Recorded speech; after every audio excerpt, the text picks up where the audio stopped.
सात रस्ता परिसरातील बेकायदेशीर अतिक्रमण हटवण्याची मोहीम महानगरपालिकेच्या अतिक्रमण विभागाच्या वतीने मंगळवारी करण्यात आली। यावेळी काही खोके चालकांनी याला हरकत घेतली। आम्ही 50 वर्षापासून या ठिकाणी व्यवसाय करतो, आम्ही नियमितपणे पालिकेकडे रितसर कर भरतो, असं असतानाही पालिका प्रशासनाने दंडेलशाही करीत कारवाई करते असे हे चुकीचं आहे। पालिकेच्या अधिकाऱ्यांनी आमचं काही म्हणणं ऐकून न घेता कोर्टात याबाबत प्रक्रिया सुरू असल्याचे कागदपत्रे दाखवूनही आमचा अधिकारी ऐकत नसेल तर आत्मदहनाशिवाय पर्याय नाही असं म्हणत खोकेधारकांनी कारवाईला अडथळा आणण्याचा प्रयत्न केला। पण पोलिसांनी या गोष्टीकडे कानाडोळा करीत संबंधित व्यावसायिकाला बाजूला करीत अतिक्रमण कारवाई करण्यात आली। दरम्यान या कारवाईत सात रस्ता परिसरातील अनेक खोके टपऱ्यांवर कारवाई झाली। या कारवाईमुळे येथील व्यापाऱ्यांनी तीव्र विरोध केला आहे।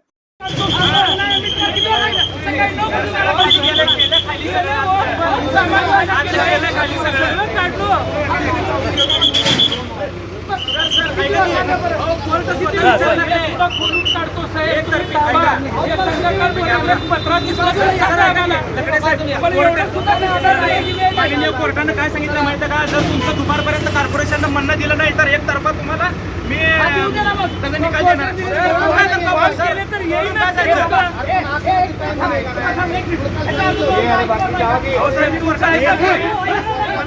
कोर्टाचं सांगतो माझं काय सांगत नाही, ऐका की सर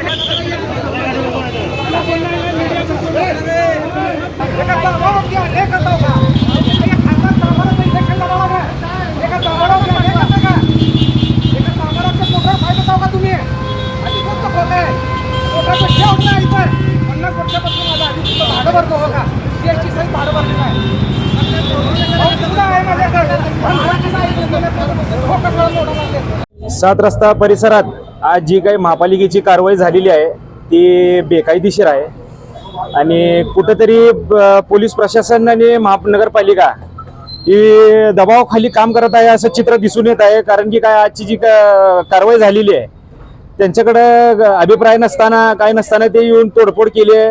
लाखो रुपयाचं नुकसान झालेलं आहे इकडं आणि कॉर्पोरेशनचं हे योग्य नाही असं पोलीस प्रशासनाला हाताला घेऊन त्यांनी असं कारवाई करते। कोणाच्या तर दबावाखाली येऊन आणि स्वतः अर्ज जाहीर झालेला आहे, मनीष काळजे शिवसेनेचे जिल्हा प्रमुख त्यांच्या सांगण्यावरून ह्यांनी हे सगळं कारवाई केलेली आहे। त्यांचा अर्ज आहे, 3 अर्ज त्यांच्या स्वतःच्या नावाचे आहेत, तर हे चुकीचं आहे ना, त्यांचं गोरगरिबांचं नुकसान करणे हे चांगलं नाही। आणि आम्ही पण लय धुमाकूळ आणि धिंगाणा घातला असता, पण आदर्श आचारसंहिता चालू आहे, आम्हाला आमच्या पक्षाचं संस्कार आहेत, तर त्यामुळे आम्ही ह्या असल्या काय म्हणतात त्याला गोष्टी करू शकत नाही।